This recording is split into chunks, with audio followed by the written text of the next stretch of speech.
유튜브에 댓글로 달아주신 질문에 대해서 제가 아는 범위 안에서 답변을 드리는 시간입니다. 먼저 정땡땡님께서 공매도에 대한 질문을 하셨습니다. 공매도에 대해서 궁금합니다. 주가의 거품을 없애는 효과가 있다고 하는데 납득이 잘 안 되더라고요. 그러면서 이런 말씀 하셨는데, 기관과 외국인은 상승에도 하락에도 이득을 얻고 이 공매도라고 하는 게 개인에게는 너무나 불리한 제도 아니냐, 시장 구조적으로 개인들한테 너무나 불리하다.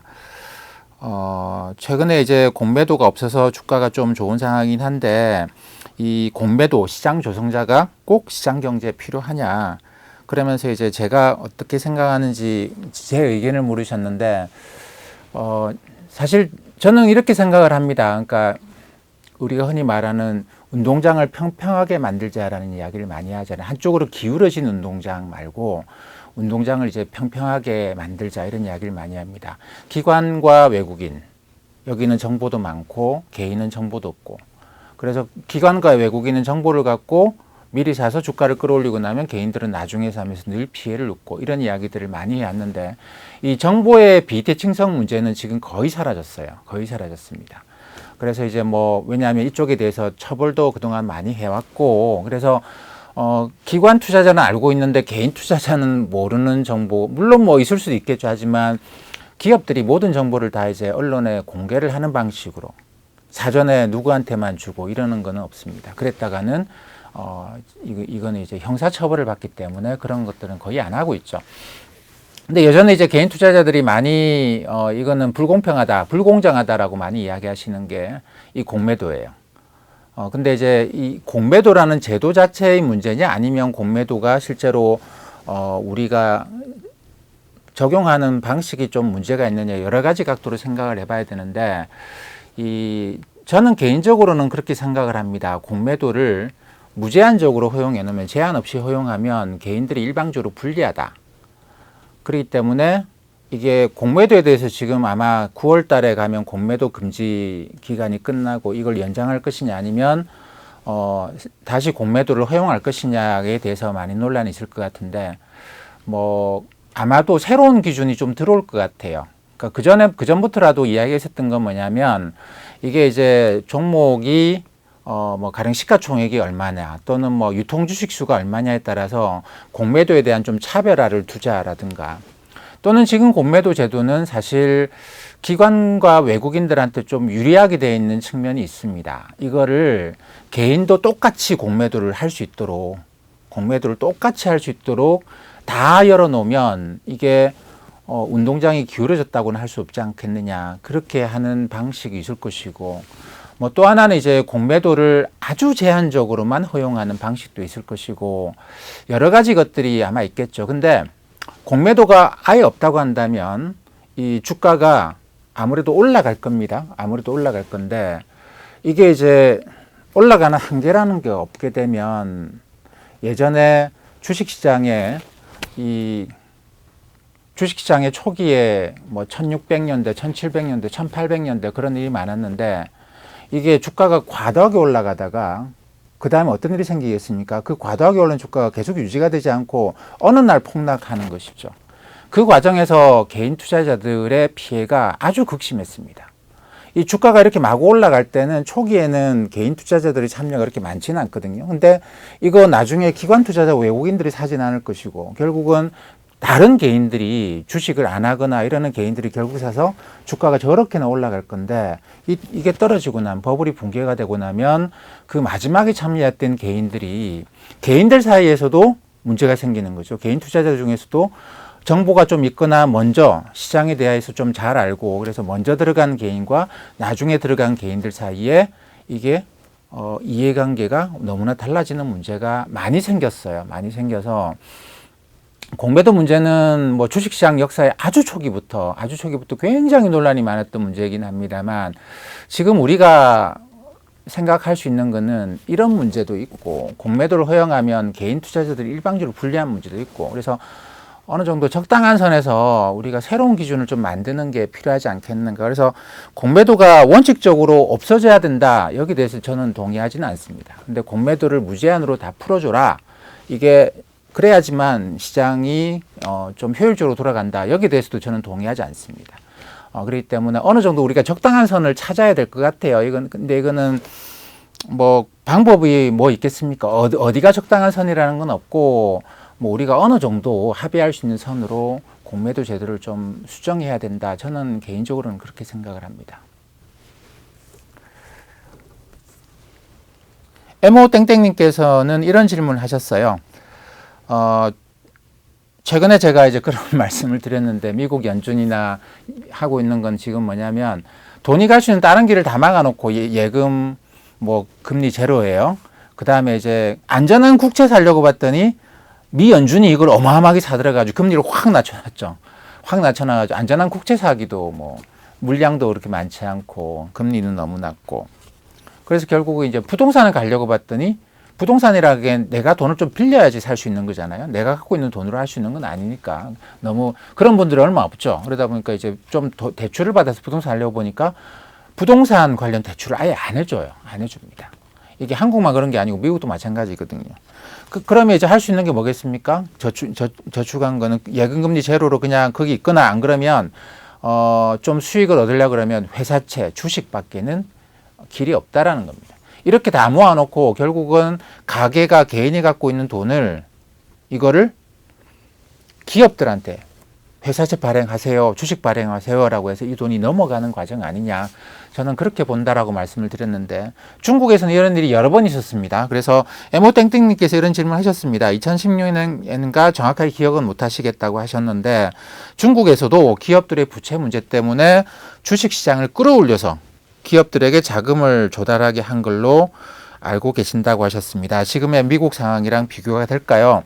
이런 질문을 하셨는데, 이게 이제 상황이 여기까지 오게 되면, 그리고 바이러스 확산이 우리가 모르죠. 언제까지 이게 계속될지 모릅니다.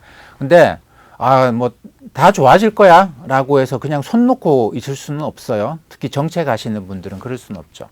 그럼 우리가 이 상황이 길어질 수도 있다고 생각해 보고, 그래도 이제 나라 경제가 완전히 무너지는 걸 막으려 그러면 기업들이 쉽게 부도가 나게 안 하는 것이 지금 제일 중요한 정책입니다. 정책을 하는 사람 입장에서 보면 기업이 부도가 가급적 안 나게 하는 것이 지금 우리에게 필요한 가장 중요한, 우리의 미래를 위해서 가장 중요한 정책입니다. 그러기 위해서는 기업들이 현금이 필요해요.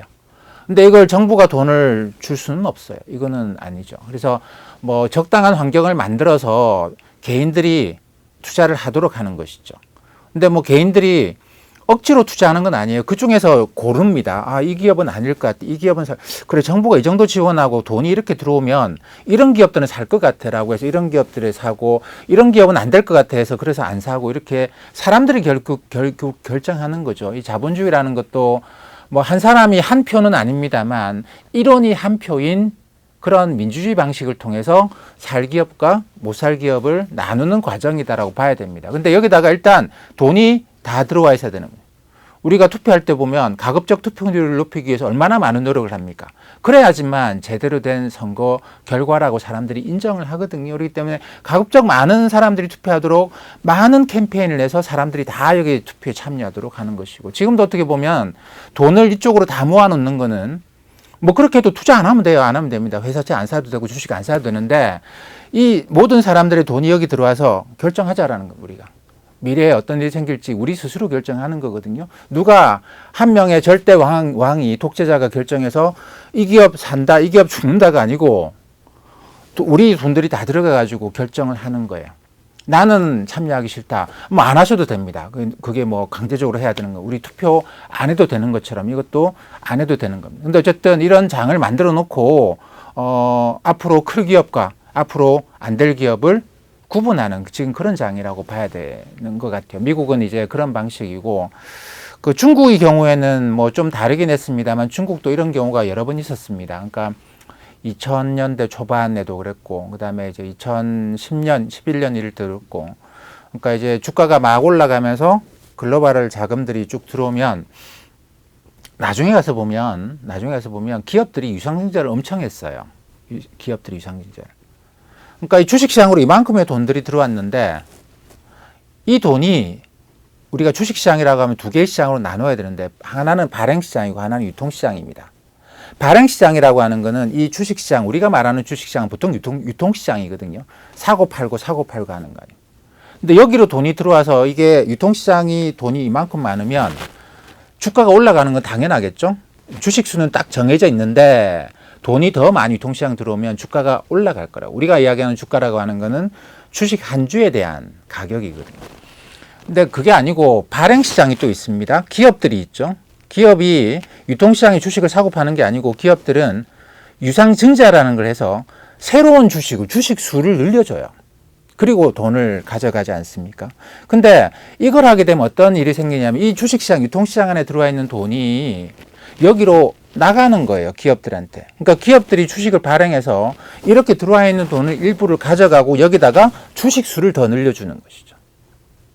주식수를 더 늘려주는 거예요.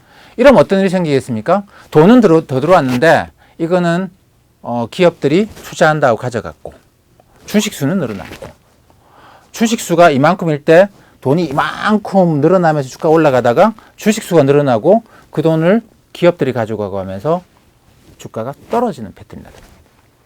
그래서 중국의 상하이 종합주가지수 이런 거 그려보면 한 주당 주가는 올라간 게 없어요. 올라간 게 없는데 시가총액은 엄청나게 증가했습니다. 엄청나게 증가. 그러니까 이게 이제 주식시장에 들어온 돈이 기업한테로 간 것이고 주식 투자를 했던 투자자들이 그 부를 누리지는 못했다라는 겁니다. 그게 이제 중국 시장에 나타나는 굉장히 큰 특징입니다. 근데 미국은 그동안 기업들이 심지어 회사채 발행해서라도 자기가 발행했던 주식을 사서 없애버렸어요. 주식 소각. 이걸 흔히 이제 바이백이라고 이야기를 하죠. 자기가 발행했던 주식을 다시 바이백해서 없애버렸습니다. 근데 주식시장으로는 계속 돈이 많이 들어오고 주식 수는 줄어들으니까 주가가 그렇게나 많이 올라간 것이죠. 그래서 이제 중국하고 미국은 어떻게 보면 서로 다른 길을 걸어왔는데 그래서 미국을 그려보면 주식시장의 시가총액이 올라간 것보다 주가가 올라간 게 더 커요.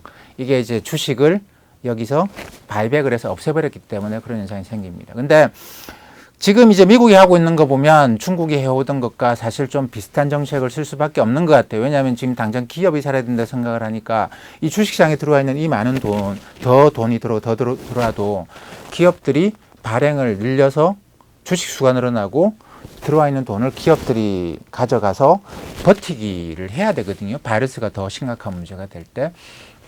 이렇기 때문에 이제 미국도 앞으로는 주식시장의 시가총액이 더 증가할 거 아니냐. 그러니까 주가 지수가 올라가는 것보다 시가총액이 더 올라갈 거 아니냐.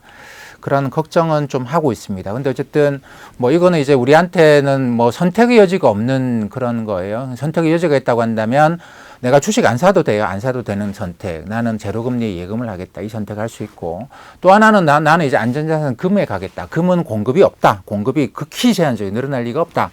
뭐 그런 선택을 할 수도 있고 또 한 가지 선택은 나는 이 기업이 살 것 같아. 이 기업을 사겠다. 이런 선택을 할 수가 있고 뭐 이런 선택지를 놓고 뭐 선택을 하시면 될 것 같습니다. 그리고 지땡땡님께서 이런 질문을 하셨는데요. 그 가치 투자, 우량주 투자 하다가 손실이 너무 많습니다.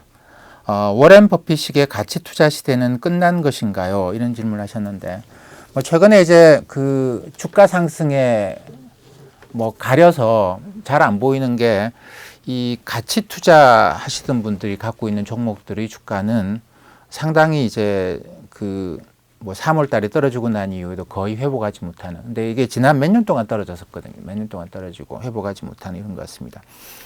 그 워렌 버핏식 가치 투자 시대가 끝났다 뭐 이렇게 판단하기는 어렵고 근데 사실 이 가치 투자라고 하는 게 그동안 역사적으로 보면 우리가 이제 늘 그러니까 가치주가 이제 다른 종목에 비해서 늘 주가가 올라갔던 그런 경우는 거의 없어요. 그런 거의 없고 이 가치주는 한 번씩 시세가 대분출하고 그 다음에 이게 몇 년을 옆으로 횡보를 하고 이런 패턴을 반복적으로 보였습니다. 우리나라의 경우에도 1992년에 외국인들한테 주식시장을 처음 열었는데 그때 열고 났더니 외국인들이 사는 종목이 있어요. 국내 투자자들이 생각했던 종목이 아닌 종목들을 외국인들이 자꾸 사는 거예요. 그래서 이게 뭐지? 특징이 뭐지? 보니까 PE가 낮은 종목들을 사더라는 거예요. 그때 이제 저퍼 혁명이라고 해서 퍼가 낮은 종목들이 이제 한번 시세가 대분출한 사례가 있습니다. 근데 계속 그게 시세가 계속 좋았느냐? 그렇지는 않아요. 올라가고 나서 끝나버리고, 그 다음에 뭐 자산주 한 번씩 가격이 폭등했다가 끝나버리고.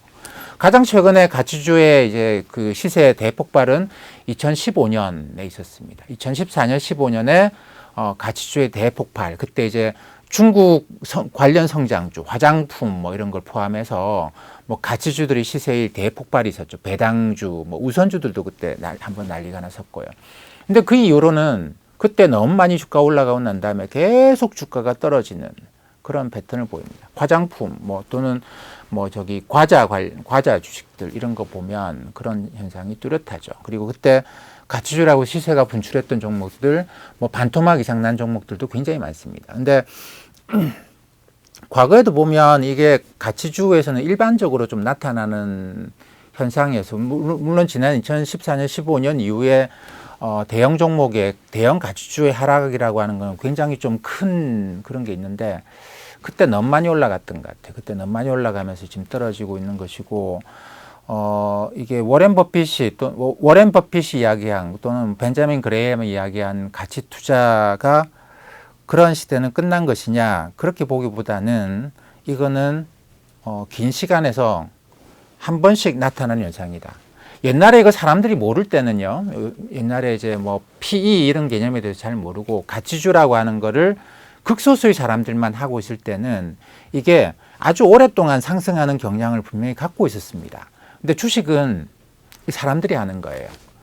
많은 사람들이 하면 할수록 시세가 갑자기 분출되고, 그러고 나면 더 이상 가치주가 아니게 돼버리는 것이죠. 가격이 낮을 때는 가치주인데 가격이 올라 버리면 이제 가치주가 아니죠. 사람들이 떠나버리고 나면 계속 가격이 떨어지고, 다시 그 사람들이 다시 야 이거 가치주다 모일 때까지 이게 시세가 다시 올라가지 못하는 패턴이라서 그런 것 같습니다. 그러니까 워렌 버핏이 활동하던 시대도 사람들이 정보가 잘 없었죠. 그러다 보니까 그냥 일부 사람들만 그런 가치주 주식을 사고 하면서 가격이 서서히 조금씩 올라가는 패턴이 꽤 나타났었어요. 근데 이게 2000년 이후로 가치주도 굉장히 갑자기 시세가 분출하고 끝나버리고, 갑자기 시세가 분출하고 하는 현상이 전 세계적으로 좀 빈번하게 나타납니다. 이거는 맞아요. 워렌 버핏식의 가치 투자, 그러니까 계속 갖고 있으면 된다. 가격 불문하고 계속 갖고 있으면 된다라고 하는 시대는 지난 것만은 분명합니다. 사람들은 훨씬 더 정보를 빨리 습득하고 그쪽으로 빨리 가서 시세가 10년 동안 올라가야 될 걸 불과 1년 만에 다 올려버리고, 그러고 나면은 나머지 9년 동안은 어떻게 되겠습니까? 오히려 주가가 떨어지는 패턴이 나타나는 이런 현상이 반복적으로 나타나기 때문에 그래서 이제 저는 가치 투자다 이런 것보다는 싸면 산다, 근데 비싸면 판다, 뭐 이런 패턴이 훨씬 더 적합하지 않겠는가라고 생각을 합니다.